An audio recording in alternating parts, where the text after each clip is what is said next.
మాజీ మంత్రి, వైసీపీ నేత విడుదల రజనీకి పోలీసులకి మధ్య వాగ్వాదం జరిగింది. కారు వద్ద తోసుకునే వరకు వ్యవహారం వెళ్ళింది. పల్నాడు జిల్లా నాదెండ్ల మండలం మానుకొండవారిపాలెంలో ఈ ఘటన చోటు చేసుకుంది. మానుకొండవారిపాలెం గ్రామంలో ఒక కుటుంబాన్ని పరామర్శించేందుకు విడుదల రజనీ వచ్చారు. అయితే విడుదల రజనీతో పాటు ఆమె ప్రధాన అనుచరుడు శ్రీకాంత్ కూడా కారులో మానుకొండవారిపాలెం వచ్చినట్టు తెలిసింది. ఈ క్రమంలో నాదెండ్ల పోలీసులు విడుదల రజనీ అనుచరుడిని అరెస్ట్ చేసేందుకు ప్రయత్నం చేయగా ఆమె అడ్డుకున్నారు. దీంతో విడుదల రజనీకి పోలీసులకు మధ్య వాగ్వాదం జరిగింది. స్వల్ప తోపులాట కూడా జరిగింది. శ్రీకాంత్ అరెస్ట్ చేసేందుకు పోలీసులు ప్రయత్నించగా ఏ కేసులో అరెస్ట్ చేస్తున్నారో చెప్పాలంటూ విడుదల రజనీ పోలీసులను ప్రశ్నించారు. ఈ క్రమంలో పోలీసులు బలవంతంగా కారులోని శ్రీకాంత్ను అదుపులో తీసుకునేందుకు ప్రయత్నించగా మాజీ మంత్రి అడ్డుకున్నారు. దీంతో ఆ ప్రాంతంలో ఉద్రిక్త పరిస్థితి నెలకొంది. తమకు సహకరించాలని పోలీసులు చెప్తున్నా కూడా విడుదల రజనీ అడ్డుగా వచ్చారని పోలీసులు తీవ్ర ఆరోపణలు చేశారు. విడుదల రజనీ అనుచరుల్లో ఒకరైన శ్రీకాంత్ అనే వ్యక్తిని అరెస్ట్ చేయడానికి పోలీసులు ప్రయత్నం చేశారు.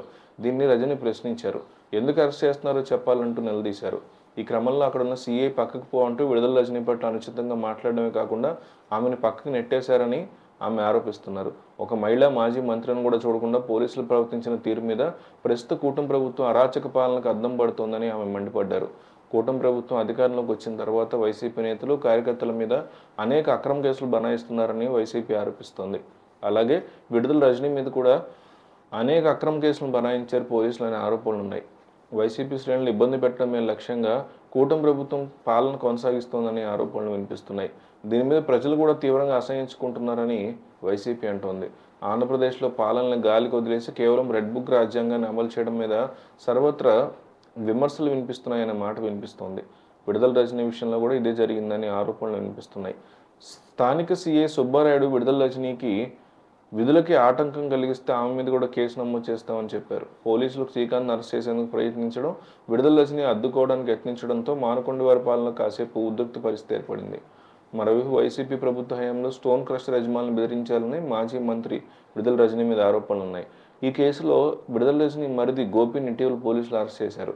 విజిలెన్స్ తనిఖీల పేరుతో తనను బెదిరించి 2.20 కోట్లు వసూలు చేశారని ఎడ్లపాడు లక్ష్మీ బాలాజీ స్టోన్ క్రషర్స్ యజమాని నల్లపనేని చలపతిరావు ఫిర్యాదు చేశారు. చలపతిరావు ఫిర్యాదు ఆధారంగా ఏసీబీ కేసు నమోదు చేసింది. ఈ కేసులో మాజీ మంత్రి విడుదల రజనీ మరిది గోపి, విడుదల రజనీ పిఏ రామకృష్ణ, అప్పటి విజిలెన్స్ అధికారి జాషువాల మీద కేసు నమోదైంది.